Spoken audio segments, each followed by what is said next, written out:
Namaku Raka, 24 tahun. Aku seorang pekerja lepas yang baru saja kehilangan pekerjaan tetap di kota. Saat itu aku sedang terpuruk. Tabungan menipis, kontrakan menunggak, dan aku benar-benar butuh tempat tinggal. Suatu hari, aku dihubungi oleh Bude Marni, adik dari almarhum ayahku.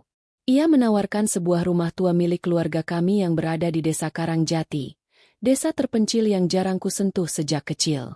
Rumah peninggalan bapakmu masih ada, Rak. Kalau kamu mau, tinggal saja di sana sementara. Gratis.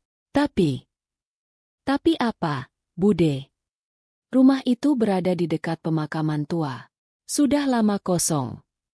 Aku sempat ragu, tapi keadaan memaksaku.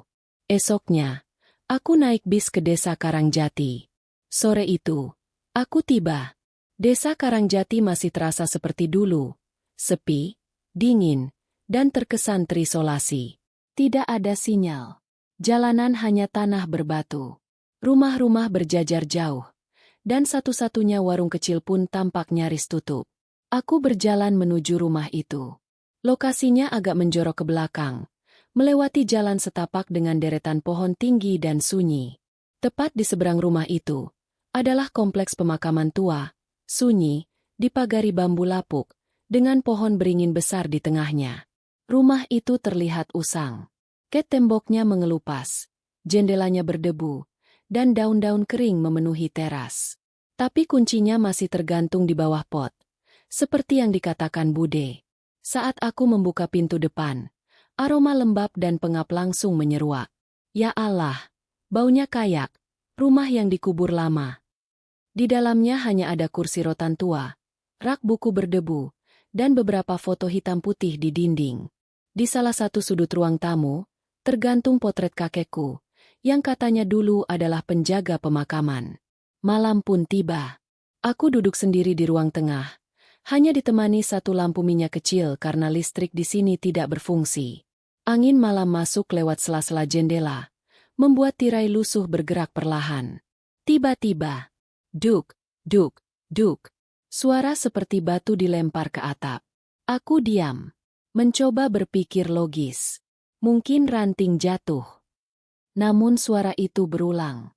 Lalu, aku mendengar langkah kaki dari arah belakang rumah. Pelan, seperti seseorang yang berjalan di atas tanah basah. Aku berdiri, mendekat ke jendela. Tidak ada siapapun. Tapi entah kenapa, bulu kuduku meremang. Dan saat aku berbalik menuju ruang tamu, foto kakek yang tadi tergantung di dinding jatuh sendiri. Foto kakekku tergeletak di lantai. Bingkainya retak.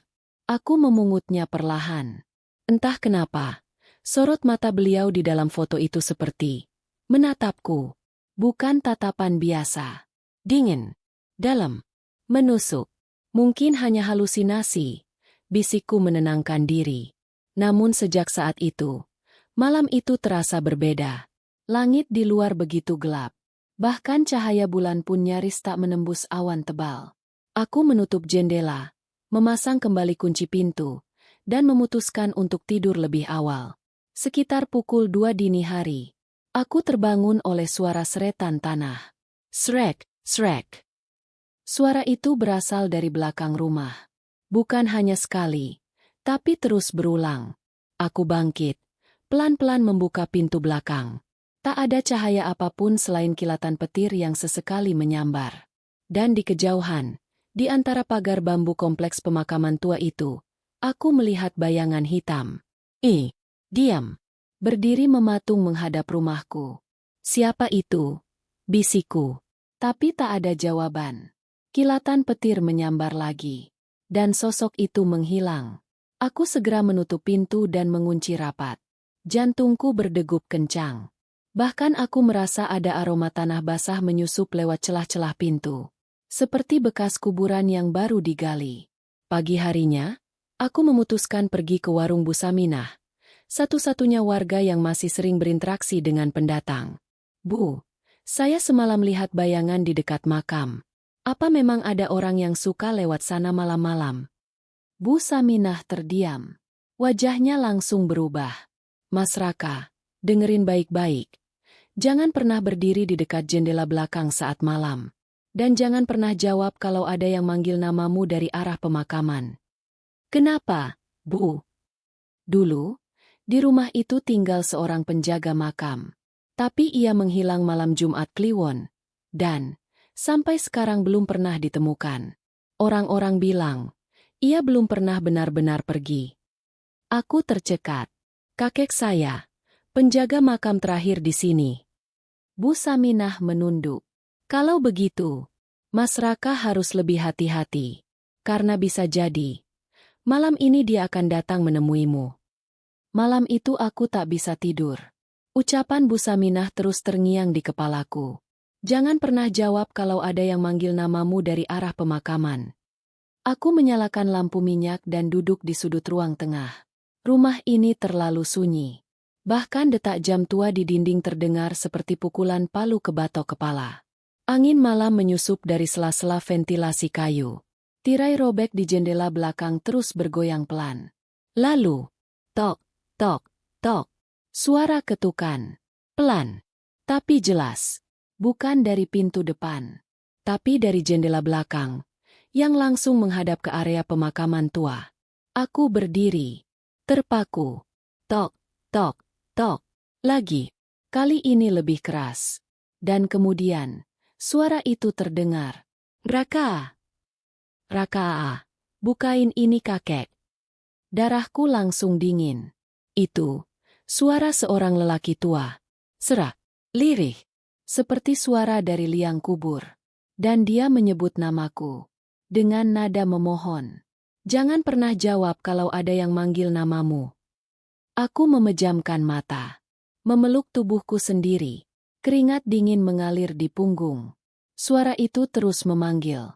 Raka, kakek kangen bukain, nak. Tanganku bergetar. Tapi aku tidak menjawab. Sampai akhirnya. Tok, tok, tok. Berubah menjadi duar. Jendela belakang dibanting keras oleh angin. Tirai beterbangan. Dan untuk sepersekian detik, aku melihat wajah di balik kaca. Tua, penuh tanah, dan bola matanya hilang. Aku menjerit. Jatuh terduduk. Dalam kondisi panik, aku meraih bingkai foto kakekku dan melemparnya ke arah jendela. Semua hening kembali. Tapi di lantai, ada yang tertinggal. Jejak tanah basah. Menuju ke arah kamarku. Pagi harinya, aku bangun dalam keadaan lemas dan masih menggigil. Semua kejadian semalam terasa seperti mimpi buruk. Tapi jejak tanah basah di lantai kamar menjadi bukti bahwa semua itu nyata. Aku putuskan untuk membersihkan rumah agar pikiranku lebih tenang. Saat sedang menyapu ruang tamu, aku tanpa sengaja menyentuh ubin yang terasa longgar di sudut ruangan. Aku congkel perlahan dengan obeng tua. Di bawahnya ada sesuatu. Sebuah kotak besi tua yang terkubur di bawah lantai kayu. Tanganku gemetar saat membukanya. Di dalamnya, terdapat sepucuk surat tua berwarna kecoklatan. Sebuah kain kafan kecil yang dililit tali hitam. Edan, sejumput tanah kuburan yang kering. Aku baca suratnya dengan saksama. Tulisan tangan itu gemetar dan terputus-putus. Namun aku mengenali nama pengirimnya. Surat ini kutulis sebelum malam Jumat Kliwon. Jika seseorang menemukannya, ketahuilah, roh penjaga makam ini tidak pernah benar-benar mati. Ia mengikat dirinya dengan perjanjian lama. Ia akan memanggil keturunannya. Dan yang pertama menjawab, akan menggantikan tugasnya. Jangan pernah menjawab suaranya. Apalagi jika ia mengetuk 3 kali. Sukardi, 1983. Sukardi adalah nama kakekku. Dan surat itu seolah ditulis untuk memperingatkan seseorang sepertiku. Saat malam datang, perasaan tidak enak kembali menyelimuti. Kali ini aku tidak tidur. Aku berjaga sambil memegang kotak besi itu. Tepat jam 1.13 malam, lampu minyak mati tiba-tiba. Dan suara itu muncul lagi. Raka, Raka cucuku. Jangan tinggalkan kakek sendirian. Aku tidak menjawab. Tapi kali ini, suara itu berubah menjadi isak tangis. Seperti orang merintih kesakitan. Tok, tok, tok. 3 kali ketukan. Aku tutup telinga. Tapi, pintu kamar terbuka perlahan. Dan di ambangnya, ada sosok tinggi kurus dengan kepala menunduk, rambutnya panjang dan bajunya compang-camping. Aroma tanah busuk memenuhi seluruh kamar. Sosok itu mendekat, langkah demi langkah. Sampai akhirnya dia berhenti dan membisikkan sesuatu ke telingaku. Kau sudah dipilih. Setelah sosok itu membisikkan, kau sudah dipilih. Semuanya menjadi gelap. Aku pingsan. Aku terbangun keesokan paginya di lantai kamar. Tubuhku dingin dan basah keringat. Anehnya, pintu sudah tertutup rapat kembali, dan tidak ada jejak apapun yang tersisa. Tidak ada tanah, tidak ada bau, tidak ada sosok misterius. Tapi satu hal berubah. Tanganku memegang kunci tua berkarat. Entah siapa yang meletakkannya di sana.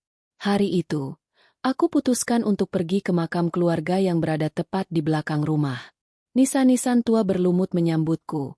Beberapa bahkan sudah roboh dan tak terbaca namanya. Tapi satu nisan membuatku terpaku. Sukardi, penjaga makam Karangjati, tahun wafat tidak diketahui. Bagaimana bisa? Tidak ada tanggal wafat? Apa dia memang tidak ditemukan? Di sebelah nisan itu ada gundukan kecil tanah yang tampak lebih baru dibanding yang lain. Di atasnya ada batu kecil berbentuk aneh, dan aku merasa kunci tua yang kutemukan, pas sekali dengan lubang kecil di batu itu. Namun aku urungkan niat untuk mencobanya. Perasaan aneh, seperti ditatap oleh ribuan mata dari balik semak dan nisan, membuatku cepat-cepat pergi dari sana. Malam itu, gangguan kembali datang. Tapi kali ini bukan suara, melainkan bayangan. Bayangan orang berjalan, tanpa kepala. Bayangan tangan mencakar-cakar dinding kamar. Bayangan tubuh tergantung di langit-langit. Aku hanya bisa memejamkan mata. Tubuhku membeku. Namun yang paling mengerikan, jam 27 dini hari, pintu rumah terbuka sendiri. Dari balik gelap, suara langkah kaki masuk ke dalam. Pelan, berat. Lalu berhenti tepat di depan kamarku. Aku tak berani membuka mata. Tapi suara itu berkata, "Raka, jika kau tidak mau menggantikan tugas ini, maka akan ada yang lain. Akan ada korban. Dan mereka akan menunggu di makam-makam yang belum tenang." Pintu kamar menutup dengan sendirinya. Dan sejak malam itu, satu persatu orang di desa mulai menghilang. Keesokan harinya, kabar mengejutkan menyebar di desa Karangjati. Seorang pemuda bernama Bayu, tetanggaku yang tinggal sekitar 300 meter dari rumahku, menghilang tanpa jejak. Motor masih terparkir. Dompet masih di atas meja. Tapi Bayu lenyap. Ibunya menangis histeris, dan beberapa warga menyebar ke hutan kecil di sekitar pemakaman untuk mencari. Namun aku tahu, ini bukan hilang biasa. Ini diambil. Karena malam sebelumnya, aku mendengar langkah kaki masuk ke rumah. Dan suara itu telah mengancam. Jika kau tidak mau menggantikan tugas ini, maka akan ada yang lain. Bayu mungkin adalah yang pertama. Aku mencoba membuka kembali surat dari kakek. Kali ini aku membacanya lebih perlahan. Di balik kertas usang itu, ternyata ada catatan tambahan tertulis samar dengan tinta merah. Penjaga makam tidak boleh berhenti. Bila terhenti, roh-roh akan bebas berkeliaran. Yang terikat akan menuntut. Yang dikubur tidak akan diam.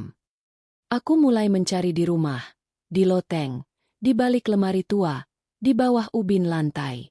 Aku yakin, ada sesuatu yang bisa menjelaskan lebih jauh tentang perjanjian ini. Dan akhirnya aku menemukannya. Sebuah buku harian kecil, tertulis dengan tangan kakekku. Halaman-halaman di dalamnya berisi catatan penjagaan, daftar nama orang yang dikubur, dan ritual malam Jumat Kliwon yang harus dilakukan agar tidak satupun roh keluar dari tanah. Tapi di halaman terakhir, tertulis, "Aku gagal. Ritual terputus. Aku tidak bisa kembali. Siapapun yang menemukan buku ini, kembalikan roh-roh itu ke tempatnya sebelum semuanya terlambat. Dan hanya keturunanku yang bisa melanjutkan perjanjian ini." Tubuhku gemetar. Akulah keturunannya. Dan akulah yang telah dipanggil untuk menggantikan tugas terkutuk ini. Malam itu, Jam 2 pagi. Aku melihat 3 sosok berdiri di depan pagar makam. Bukan manusia. Mereka tidak punya wajah. Dan mereka berbisik bersamaan. Kembalikan kami. Atau kami akan ambil yang lainnya. Aku tak bisa lagi mengelak. Semuanya nyata. Teror itu bukan ilusi. 3 sosok tanpa wajah berdiri di depan pagar makam, membisikkan ancaman. Kembalikan kami. Atau kami akan ambil yang lainnya. Setelah bisikan itu, mereka menghilang dalam kabut, meninggalkan hawa dingin dan bau tanah busuk menyelimuti seluruh halaman rumah. Aku tahu, ritual yang gagal puluhan tahun lalu telah membuka celah antara alam manusia dan arwah gentayangan. Dan sekarang, roh-roh itu bebas. Pagi harinya, orang kedua menghilang. Bu Jumiah, wanita tua yang tinggal sendirian tak jauh dari ujung jalan. Warga mulai panik. Sebagian menyalahkan makhluk halus. Sebagian lainnya menuduh ada penculikan atau gangguan orang gila. Tapi aku tahu, semua itu terhubung dengan rumah ini. Dengan aku kembali membuka buku harian kakek dan membaca ritual lama itu. Ritual pengikat jiwa. Harus dilakukan tepat pada malam Jumat Kliwon. Lilin hitam, segenggam tanah makam tertua, dan darah keturunan asli penjaga. Diucapkan mantra penjaga dan dikubur di bawah pohon beringin. Aku mulai mempersiapkan semuanya. Namun tantangannya bukan hanya soal alat ritual. Ada sesuatu yang lebih mengerikan. Malam itu, aku pergi ke makam tua. Membawa skop, kain kafan lama, dan tanah dari gundukan kubur yang mencurigakan, yang sempat kulihat sebelumnya. Tapi saat aku menggali, tanahnya berdarah. Ya, tanah itu basah dengan darah. Dan dari dalamnya muncul jari tangan membusuk yang mencengkeram skopku dengan kuat. Aku menjerit dan mundur. Tangan itu mencoba keluar dari dalam makam. Dari balik kegelapan, terdengar suara. Raka, jangan ganggu istirahatku. Kau anak durhaka. Kau menolak warisan keluarga. Sebuah sosok muncul. Tinggi, mengenakan kain kafan robek. Mata merah menyala. Wajahnya adalah wajahku. Tapi lebih tua, rusak, dan membusuk. Dia menghampiriku sambil membawa kunci tua berkarat. Lalu berkata, "Jika kau tidak menerima tugas ini, kau akan menggantikan kami di dalam tanah." Aku lari terbirit-birit dari pemakaman, meninggalkan semua yang kubawa. Malam itu aku sadar, ritual itu tak hanya soal pengusiran arwah, tapi soal pengorbanan. Dan yang jadi tumbal, mungkin, diriku sendiri. Setelah kejadian di makam semalam, aku tak bisa tidur. Suara-suara aneh terus menggema di kepalaku. Tangan yang mencengkeram skopku. Wajah busuk yang menyerupai diriku. Semuanya nyata. Jika kau tidak menerima tugas ini, kau akan menggantikan kami di dalam tanah. Itu bukan sekadar ancaman, itu peringatan. Dan kini, aku yakin, satu-satunya jalan keluar hanyalah dengan menyelesaikan ritual warisan keluarga. Pagi harinya, aku kembali ke rumah dalam keadaan lemas. Di teras, kulihat sebuah kantong plastik hitam tergantung di gagang pintu. Awalnya kupikir itu hanya sampah biasa. Tapi saat kubuka, aku terhuyung mundur. Di dalamnya ada kepala ayam hitam, segenggam tanah berbau busuk, dan selembar kertas bertuliskan darah. Malam Jumat Kliwon sudah dekat.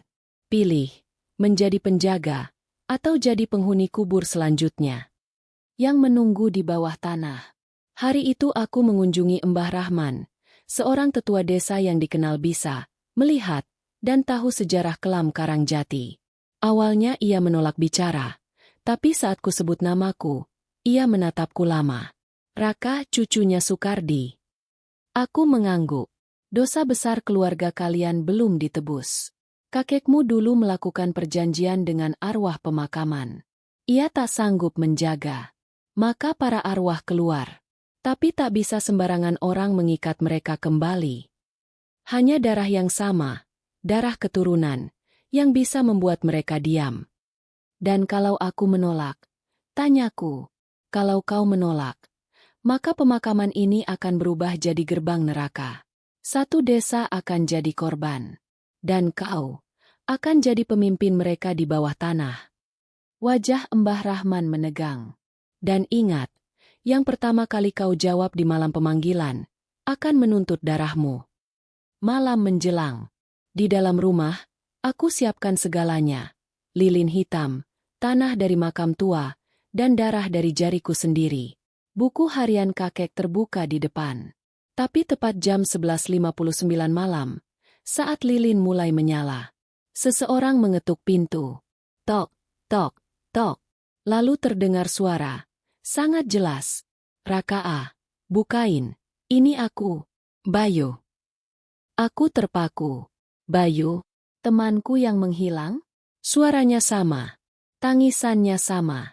Tolong bukain. Aku masih hidup. Aku meraih gagang pintu. Tapi sebelum ku buka, aku ingat peringatan Bu Saminah dan Mbah Rahman. Jangan pernah jawab kalau ada yang manggil dari arah pemakaman. Yang pertama kau jawab, akan menuntut darahmu. Aku harus pilih, percaya suara itu, atau tetap lanjutkan ritual. Tok, tok, tok. Raka, bukain. Ini aku, Bayu. Suara itu terdengar begitu nyata. Lirih, memohon. Seperti seseorang yang benar-benar dalam bahaya. Bayu adalah orang pertama yang hilang beberapa hari lalu. Teman yang sering mengantarku makanan waktu aku belum punya apa-apa. Tanganku sudah menyentuh gagang pintu. Hatiku berdebar keras. Bagaimana kalau itu benar-benar Bayu? Bagaimana kalau dia masih hidup dan butuh bantuan? Namun saat aku hendak memutar kunci, suara lain muncul dari dalam kepalaku.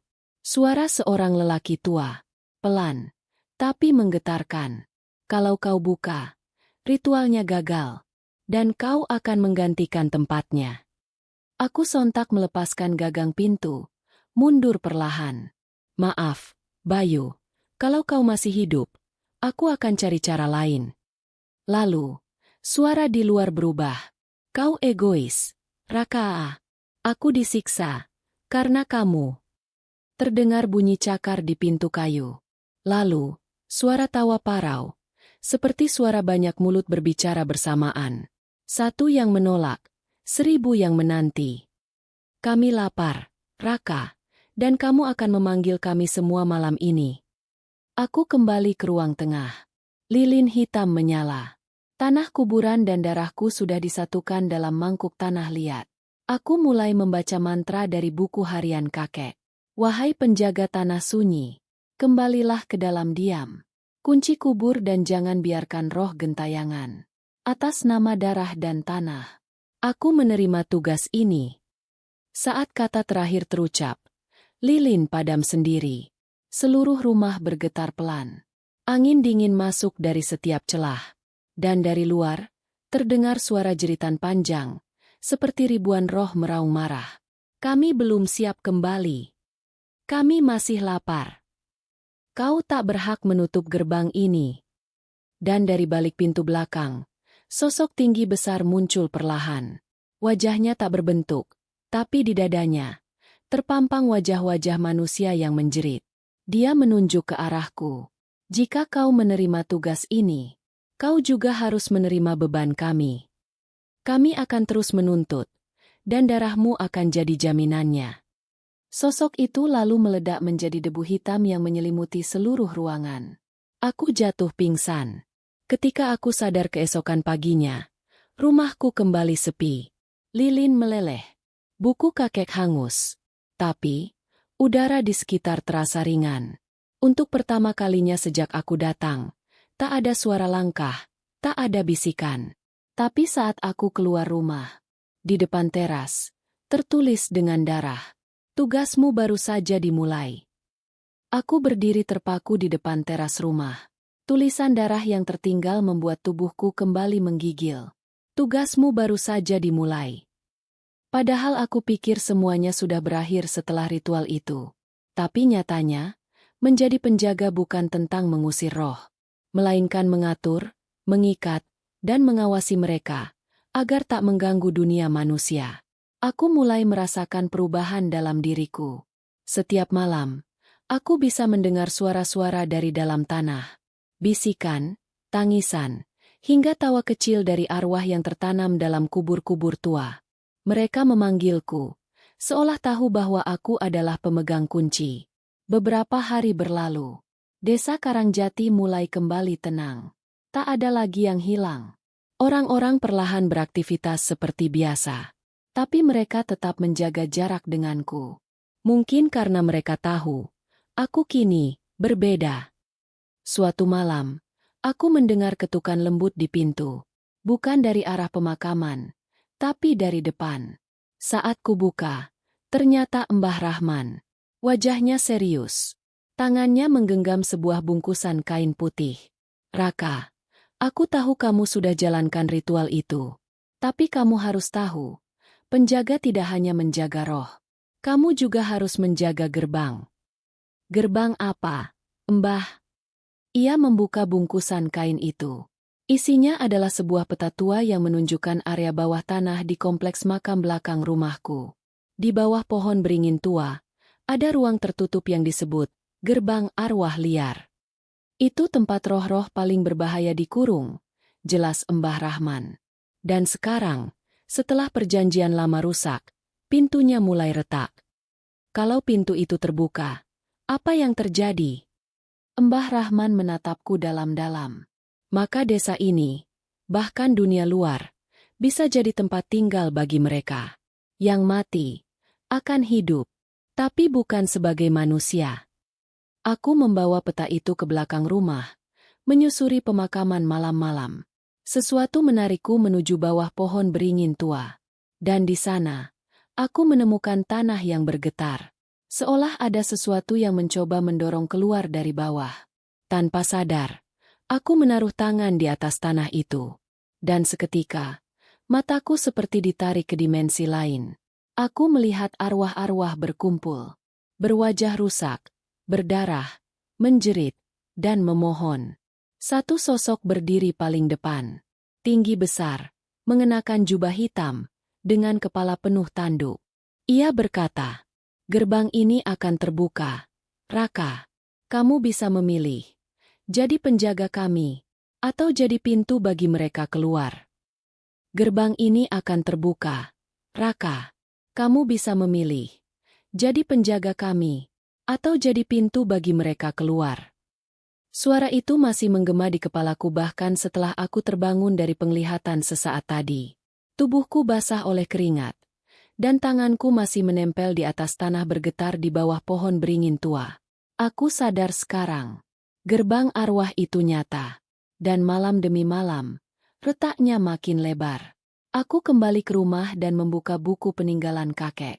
Di bagian paling akhir yang sebelumnya hangus, ternyata masih tersisa beberapa kata samar. Jika gerbang arwah mulai terbuka, darah penjaga harus ditanam ulang. Bukan hanya menerima tugas, tapi menyatu dengan tanah. Menyatu dengan tanah? Apakah itu artinya aku harus dikubur hidup-hidup? Atau mungkin, aku harus memberikan bagian dari diriku, secara harfiah, untuk menjaga keseimbangan? Aku mencoba mencari jalan lain. Mungkin ada ritual penutup, mantra pengunci. Tapi semua catatan sudah hangus. Aku butuh bantuan. Keesokan malam, aku kembali menemui Mbah Rahman. Wajahnya semakin pucat. Tubuhnya gemetar. Dan matanya tampak seperti orang yang sudah tak tidur berhari-hari. "Aku tahu kenapa kamu datang," ujarnya pelan. "Gerbang itu, aku juga menjaganya. Dulu. Tapi aku bukan darah penjaga. Aku cuma pengawal. Tugas utamamu bukan sekadar mengunci." "Lalu apa tugas utamaku, Mbah?" Ia menatapku tajam, lalu berkata, "Kamu harus memilih satu roh liar paling kuat dan mengikatnya ke tubuhmu, agar dia tak memimpin yang lain untuk keluar." "Mengikatnya ke tubuhku?" "Ya, kamu akan menderita, tapi kamu akan hidup. Setengah manusia, setengah pengunci." Aku hampir tak bisa bernapas mendengarnya. Bagaimana bisa aku hidup jika setengah jiwaku diisi oleh arwah terkutuk? Namun jika aku menolak, gerbang akan terbuka. Roh-roh lapar akan menyebar. Dan semuanya akan dimulai dari desa Karangjati. Malam itu, aku duduk di depan pohon beringin. Aku siapkan sesaji.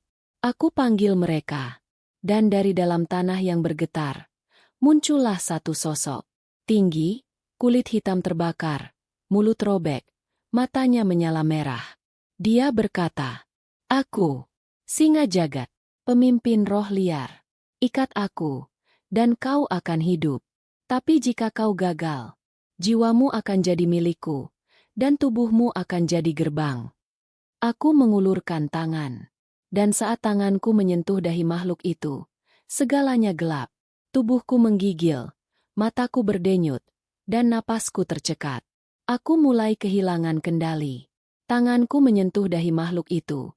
Singa Jagat, pemimpin roh liar. Dan saat itu juga, gelap menelan semuanya. Tubuhku menggigil hebat. Kepalaku seperti dibelah dua. Aku mendengar jeritan. Tapi dari dalam tubuhku sendiri. Jeritan. Jiwaku sendiri. Kau bukan lagi manusia sepenuhnya. Kini kau adalah penjaga. Dan pintu. Aku terbangun di ranjang dengan napas terengah. Tubuhku basah kuyup oleh keringat. Di kaca jendela, kulihat bayanganku. Dan mata sebelah kiriku. Bukan lagi milikku. Ia tampak gelap. Berwarna merah kehitaman. Seperti bara dari neraka. Tapi bukan hanya itu. Aku mulai bisa mendengar bisikan arwah. Bukan satu, tapi banyak. Semuanya bergemuruh dalam kepalaku. Memohon. Menangis. Ada yang tertawa. Ada yang menyebut nama-nama. Aku keluar dari rumah dan menuju ke pemakaman. Dan entah kenapa, aku tahu arah makam mana yang tak tenang. Aku tahu di bawah tanah itu ada roh yang ingin keluar. Aku tahu nama mereka. Aku tahu dosa mereka semasa hidup. Kau mulai menyatu. Itu suara Singa Jagat. Kini berbicara langsung dalam benakku. Tapi kau belum sepenuhnya kuat.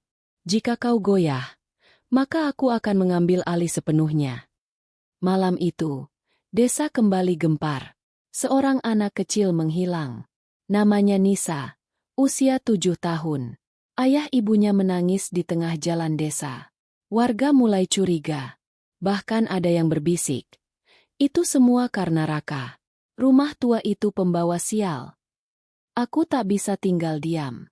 Dengan mata baruku, aku melihat jejak bayangan menuju sebuah liang kubur lama di dekat pagar pemakaman. Aku menggali dengan tangan kosong. Dan saat tanah mulai terkuak, aku menemukan Nisa. Masih hidup, tubuhnya menggigil. Matanya kosong. Tapi di balik tubuhnya, roh yang bersemayam di dalam liang itu bangkit. Arwah wanita tua, rambut panjang kusut, wajahnya penuh paku berkarat. Dia menjerit, "Aku sudah lama dikurung. Aku mau gantian tinggal di dunia." Aku berdiri, dan untuk pertama kalinya, aku menggunakan kekuatan Singa Jagat. Dari tanganku, muncul kabut hitam yang menyeret roh itu kembali ke liang. Kubur tertutup sendiri. Suara tangis wanita tua menghilang. Tapi setelah itu, tubuhku melemah. Darah keluar dari hidung dan telingaku. Dan Singa Jagat tertawa lirih dalam benakku. Kau memakai kekuatanku. Tapi setiap kali kau pakai, aku akan lebih kuat dari dirimu. Aku terdiam di depan liang yang baru saja menelan roh wanita tua itu. Nisa selamat. Tapi aku mulai kehilangan kendali atas tubuhku sendiri.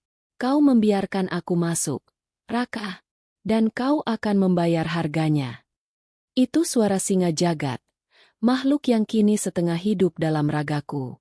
Malam itu aku terbaring di rumah dalam kondisi demam tinggi. Suhu tubuhku melonjak.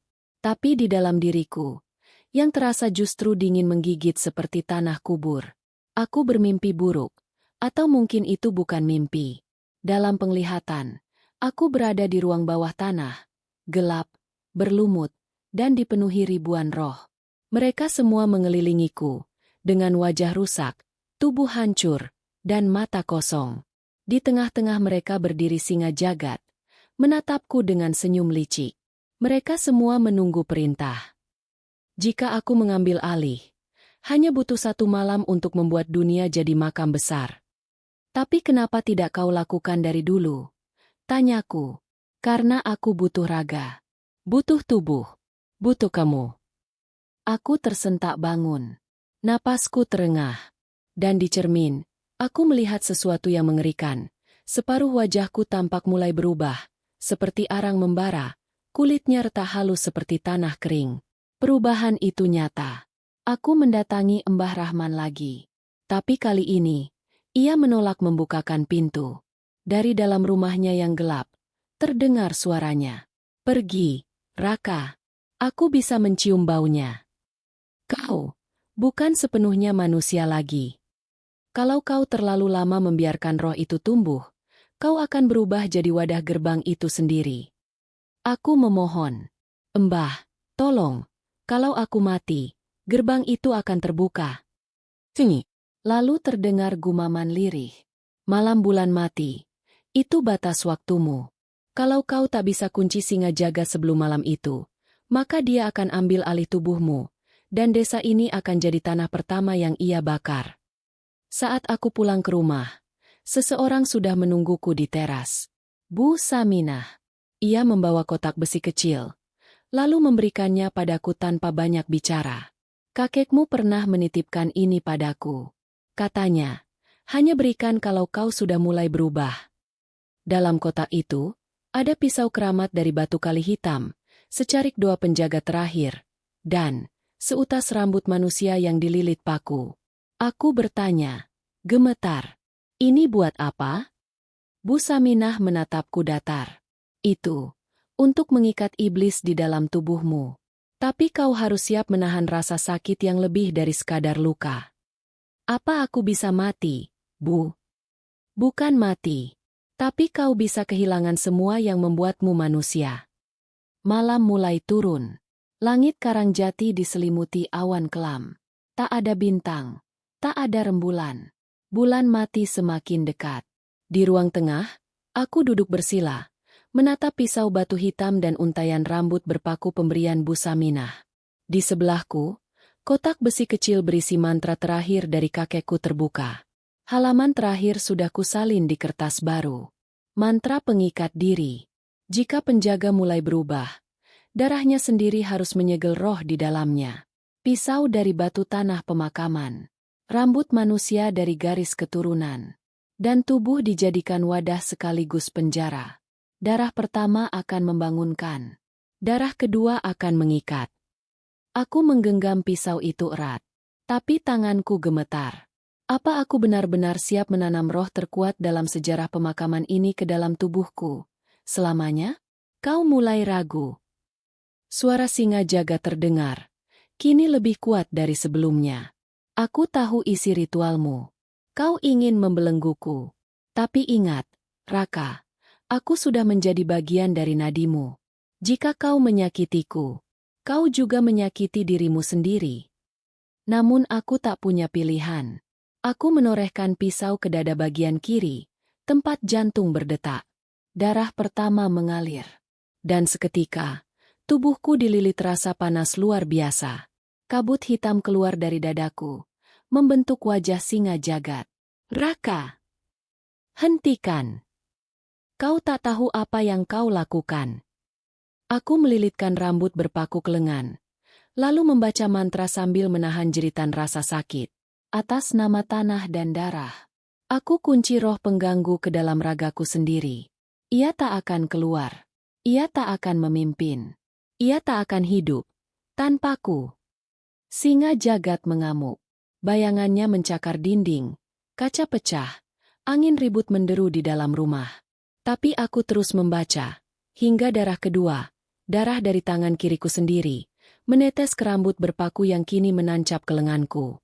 Semuanya meledak dalam cahaya merah gelap. Aku pingsan.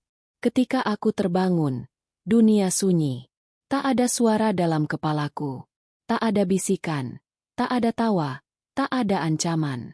Singa jagat menghilang. Atau lebih tepatnya, ia telah disegel. Kini aku adalah penjaganya. Dan juga penjaranya. Tapi saat aku bangkit, aku melihat tubuhku di cermin. Mataku yang kiri kini sepenuhnya hitam. Dan di dadaku, ada luka berbentuk simbol beringin terbakar. Aku telah berubah. Bukan lagi manusia biasa. Setelah ritual pengikatan itu, aku tidak lagi sama. Tubuhku masih hidup, tapi setengah jiwaku telah menyatu dengan singa jagat. Bisikan dalam kepala memang tak terdengar lagi. Tapi kini aku bisa merasakan roh-roh yang belum tenang seperti merasakan hembusan angin atau getaran tanah. Aku sudah menjadi penjaga sejati. Namun kutukan datang bersamanya. Beberapa hari berlalu.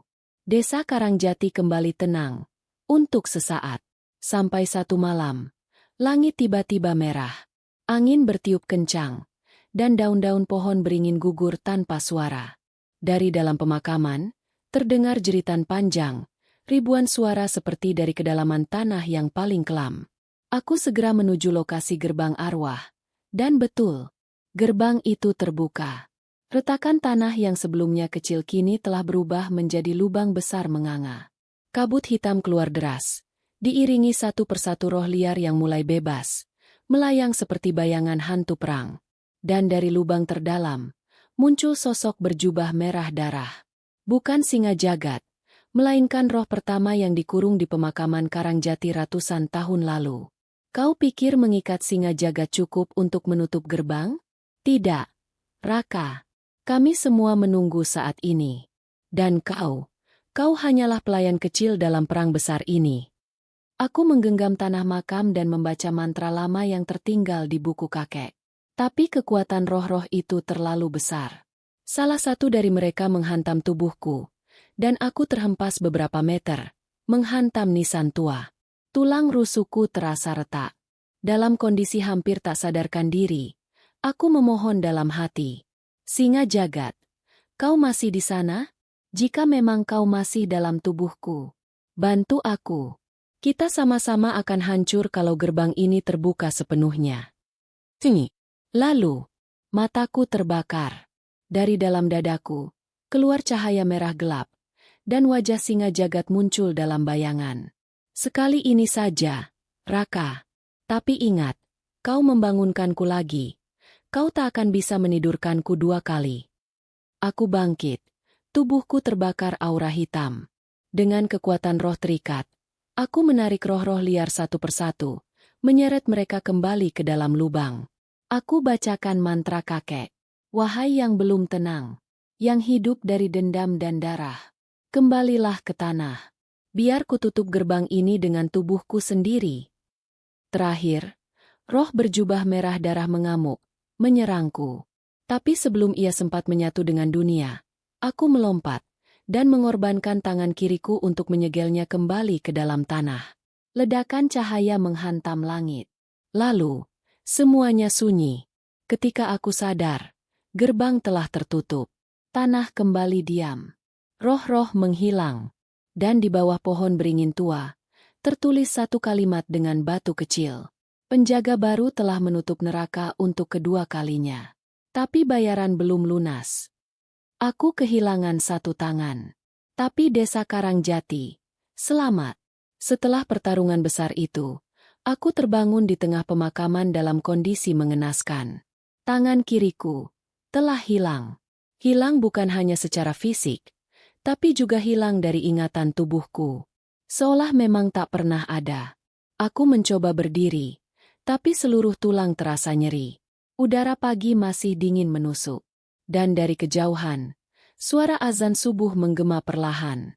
Untuk pertama kalinya setelah sekian lama, suara itu tidak dibarengi dengan bisikan arwah. Tinggi, nang. Gerbang sudah tertutup. Tapi, aku berubah selamanya. Beberapa hari kemudian, warga mulai berdatangan ke rumah. Bukan untuk marah-marah atau mencurigai, tapi untuk mengucapkan terima kasih. Makam sekarang tenang, Mas Raka. Anak saya udah bisa tidur tanpa mimpi buruk. Desa ini kembali hidup. Tapi mereka tak tahu bahwa harga dari semua ini adalah hidupku sendiri. Mbah Rahman datang dalam kondisi lemah. Ia tersenyum kecil saat melihatku. Kau berhasil, Raka. Tapi jangan salah. Penjaga tak pernah pensiun. Kau telah mengikat singa jagat, tapi roh lain akan terus mencoba keluar. Itu tugasmu sekarang, bukan untuk menang, tapi untuk terus menahan. Berapa lama, Mbah? Sampai nafas terakhirmu, cucu Sukardi. Di malam hari, aku duduk sendiri di depan rumah tua ini. Angin berhembus pelan. Pohon beringin tua bergoyang perlahan. Dari jendela, kulihat pantulan wajahku di kaca. Mata kiriku masih hitam. Luka berbentuk beringin di dada masih terasa panas. Dan di dalam tubuhku, aku tahu, singa jagat masih ada. Diam. Menunggu. Mungkin akan bangkit lagi. Suatu saat. Tapi kini, aku kuat. Aku tahu bagaimana caranya menjaga. Karena aku bukan hanya penjaga makam. Aku adalah tembok terakhir antara dunia kita dan neraka. Beberapa minggu telah berlalu sejak gerbang arwah berhasil ditutup. Desa Karangjati kembali tenang. Orang-orang mulai berani lewat pemakaman, bahkan berdoa di malam hari tanpa gangguan. Namun aku tahu, ketenangan ini bukan berarti semuanya berakhir. Malam-malamku tak pernah benar-benar sepi. Meski suara-suara roh telah mereda, aku masih bisa mendengar satu bisikan lemah, terutama saat berada di dekat nisan tertentu. Bisikan itu selalu berkata pelan, "Kamu belum tahu semuanya. Ada satu roh yang tidak ikut kembali." Hari itu, aku membersihkan area pemakaman seperti biasa. Saat menyapu di dekat pohon randu besar, pandanganku tertuju pada sebuah nisan tak bernama. Batu itu retak. Tanahnya basah meski tak hujan. Dan ada jejak kecil seperti bekas kaki anak-anak. Aku merasakan sesuatu yang familiar. Dan tiba-tiba, wajah Nisa muncul dalam benakku. Ya, anak kecil yang pernah ditarik oleh roh dan kuselamatkan sebelum gerbang arwah terbuka. Jangan-jangan, ada bagian dari dirinya yang tertinggal. Aku berlari ke rumah keluarga Nisa. Orang tuanya membuka pintu dengan wajah lelah. "Maaf, Mas Raka." Nisa sekarang sering bicara sendiri. Kadang ketawa sendiri. Tapi matanya kosong. Seperti bukan dia. Aku masuk dan menemui Nisa. Gadis kecil itu duduk di sudut ruangan, memeluk lutut, dan menatap tembok. "Om Raka," katanya lirih. "Di dalam aku masih ada yang hidup." Dia ngintip dari balik mataku. Hatiku mencelos. "Apa yang kamu lihat, Nisa?" Dia menunjuk ke arah jendela dan berkata. Dia bilang, "Gerbang itu belum tertutup sepenuhnya." Dia cari pintu lain, pintu yang bisa dia pakai lewat anak-anak. Malamnya, aku kembali ke makam tak bernama itu. Aku gali perlahan. Dan, di bawahnya tidak ada mayat. Hanya kain kafan kosong dan sebuah benda, mainan kuda-kudaan kayu. Begitu aku menyentuh mainan itu, angin berputar liar, dan bisikan kembali terdengar, jelas kali ini. "Kau terlalu cepat mengira semuanya sudah selesai, Raka. Kami selalu punya jalan lain. Kau tutup satu gerbang. Kami buka gerbang yang lebih kecil, tapi lebih licik." Aku terjatuh, menggenggam dada. Lambang beringin di dadaku terasa panas kembali. Singa jagat bangkit. Berbicara lagi dalam kepalaku. "Itu bukan urusanku. Aku terikat padamu. Tapi kalau roh lain memanfaatkan tubuh manusia, maka itu di luar batas ikatanku. Kau harus pilih, menyegel tubuh anak kecil itu, atau biarkan dia tumbuh jadi gerbang baru." Malam itu, aku tidak bisa tidur. Wajah Nisa terus muncul dalam benakku. Matanya yang kosong, ucapannya yang tidak seperti anak-anak, dan bisikan roh yang mengatakan bahwa tubuhnya telah menjadi gerbang baru. Aku sadar, ancaman belum benar-benar selesai. Gerbang besar mungkin telah tertutup, tapi kini roh-roh licik mencari celah lain. Dan anak-anak adalah sasaran paling mudah. Aku kembali mendatangi rumah Nisa. Orang tua Nisa sudah mulai bingung. Ibunya menangis, dan ayahnya hanya diam di sudut, seperti menahan sesuatu yang tak bisa ia pahami. "Mas Raka." Nisa semalam bicara dalam bahasa yang kami nggak ngerti. Kayak bahasa orang zaman dulu. Terus tiba-tiba dia nempel di langit-langit kamar. Aku langsung masuk ke kamar Nisa. Dan di sana, gadis kecil itu duduk tenang di atas tempat tidur. Tapi dengan senyum yang bukan senyuman anak kecil. Senyum itu dingin, seperti Roh tua sedang menyamar dalam tubuh mungil. Kamu tahu siapa aku, Raka? Aku bukan Nisa. Aku, bagian yang luput dari gerbang besar. Aku penunggu lubang kecil. Gerbang paling halus. Tempat roh paling tua. Seketika, bulu kuduku berdiri. Jadi selama ini, kamu menyusup masuk ke tubuh Nisa saat aku sibuk menutup gerbang utama? Benar. Dan sekarang, tubuh ini makin cocok, makin nyaman. Kalau kau ganggu, aku tarik jiwanya ke bawah. Dia akan hilang. Aku pulang ke rumah dengan kepala berat. Bu Saminah datang malam itu.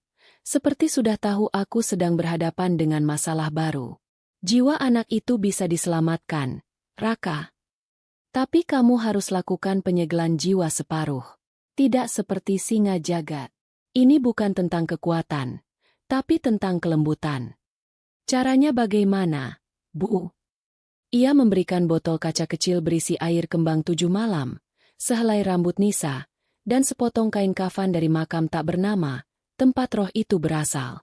Kamu harus buat roh itu merasa tidak cocok. Tolak dia dengan hal-hal yang berasal dari tanah asalnya. Tapi ingat, kalau gagal, tubuh Nisa bisa berhenti berfungsi selamanya. Malam itu, aku lakukan ritual kecil di kamar Nisa. Aku taburkan air bunga, letakkan kain kafan di bawah bantal, dan lilin hitam menyala di sekeliling ruangan.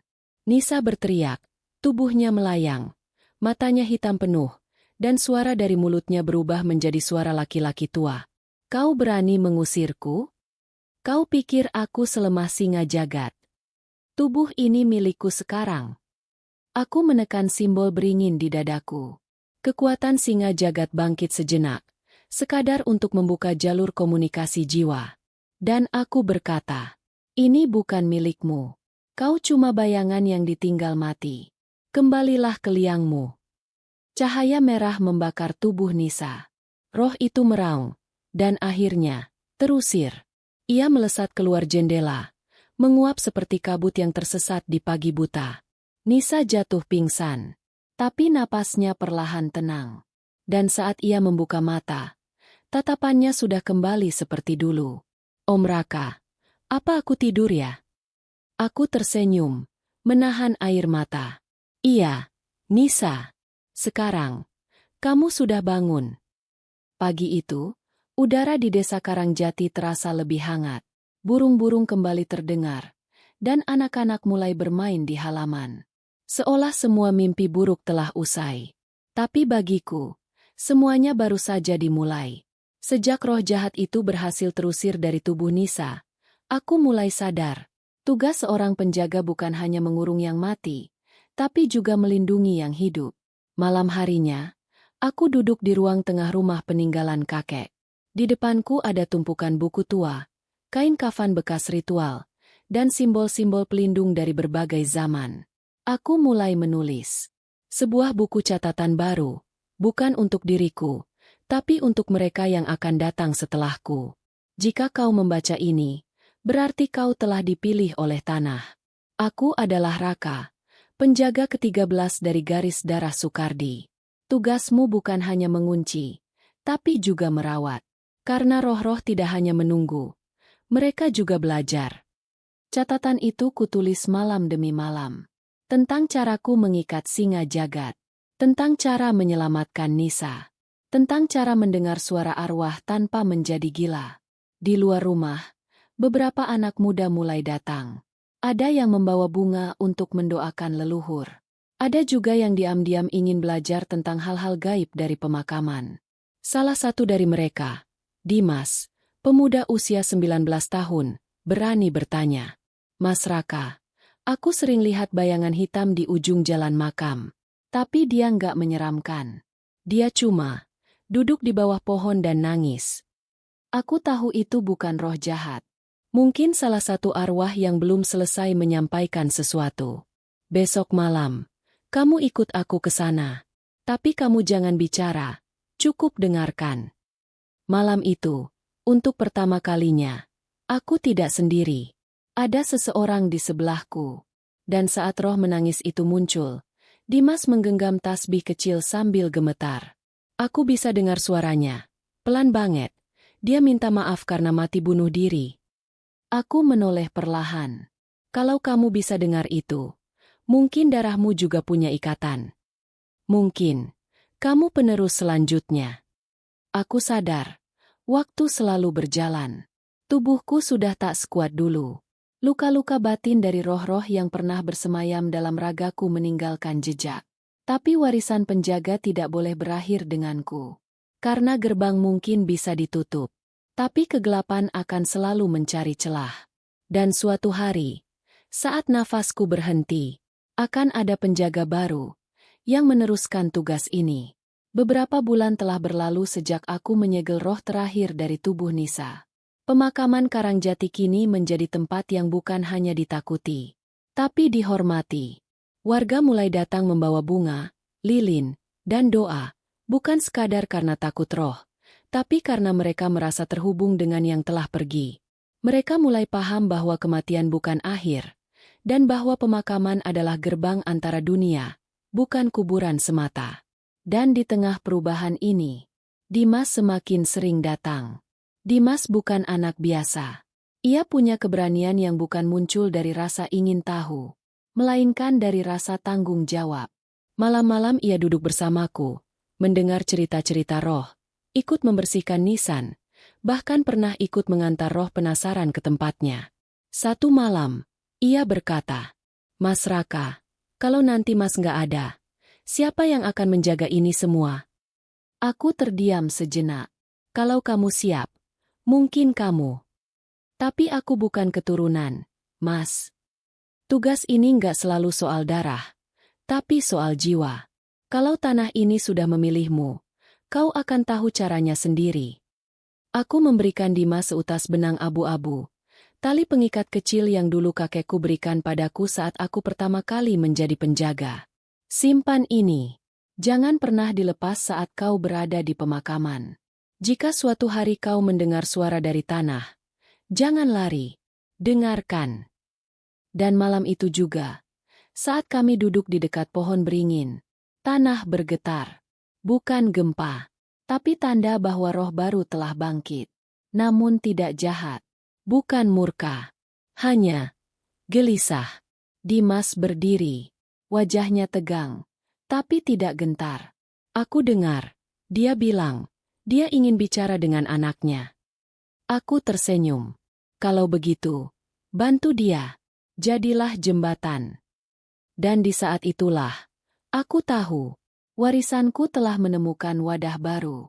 Di buku catatan peninggalan kakek, aku menambahkan satu kalimat terakhir. Jika tugas ini telah usai di tanganku, maka biarlah orang berikutnya menjaga dengan caranya. Karena roh tidak pernah benar-benar hilang, dan gerbang tidak pernah benar-benar tertutup. Sejak malam itu, Dimas semakin sering menyendiri di area pemakaman. Kadang duduk di bawah pohon beringin, kadang menyalakan dupa, kadang hanya menatap langit malam tanpa suara. Dan aku mengerti. Itulah saat-saat di mana tanah mulai bicara kepadanya. Tubuhku sendiri makin melemah. Lambang beringin di dadaku mulai menghitam, seperti membatu. Dan suara singa jagat benar-benar tak terdengar lagi. Mungkin dia tidur selamanya. Atau mungkin dia telah menjadi bagian utuh dari diriku. Tapi aku tidak takut lagi. Yang kutakuti hanya satu. Apakah Dimas benar-benar siap menerima beban ini? Satu malam, angin berhembus aneh. Daun-daun jatuh dari pohon secara bersamaan. Tanah terasa berat, seolah roh-roh lama berkumpul. Aku berdiri di halaman rumah dengan tongkat di tangan. Dan dari arah pemakaman, Dimas berjalan pelan menuju rumahku. Wajahnya pucat, tapi matanya teguh. "Mas Raka, aku baru bicara dengan kakekmu." Aku terdiam. Dimas menunduk dalam. Dia bilang, "Waktumu sudah selesai, dan tugasku sudah dimulai." Aku mengangguk, perlahan, duduk di kursi kayu tua, dan menatapnya. "Kalau begitu, kamu sudah dengar suara terakhir. Aku akan serahkan semuanya." Aku berikan padanya buku catatan tua, kunci kotak besi warisan, dan benang tali pengikat milik para penjaga sebelumnya. Dari sekarang, dengarkan tanah, dengarkan roh, tapi jangan biarkan mereka menguasai kamu. Berbicaralah dengan hati, dan jangan pernah sombong karena bisa melihat dunia mereka. Karena kadang, mereka justru melihat kita lebih dalam. Malam itu aku menutup mata lebih cepat dari biasanya. Dan dalam mimpiku, aku melihat kakekku berdiri di antara nisan, tersenyum, memanggilku untuk duduk bersamanya. Kerja bagus, Raka. Sekarang giliranmu beristirahat. Sejak malam itu, aku tahu waktuku tak akan lama lagi. Tubuhku sudah terlalu banyak menyimpan beban roh-roh yang dulu pernah terikat. Lambang beringin di dadaku kini sepenuhnya hitam legam.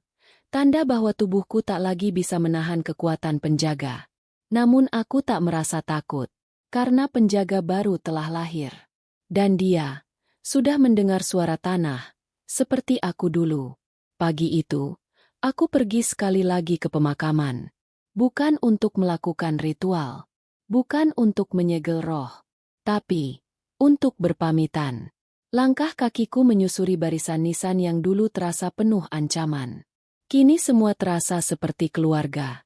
Karena aku tahu, aku telah hidup bersama mereka lebih lama dari yang kupikirkan. Di bawah pohon beringin besar, aku duduk. Dan untuk pertama kalinya setelah sekian lama, aku menangis. Bukan karena sedih, tapi karena tugas ini akhirnya selesai. Dari kejauhan, Dimas datang membawa dupa dan bunga.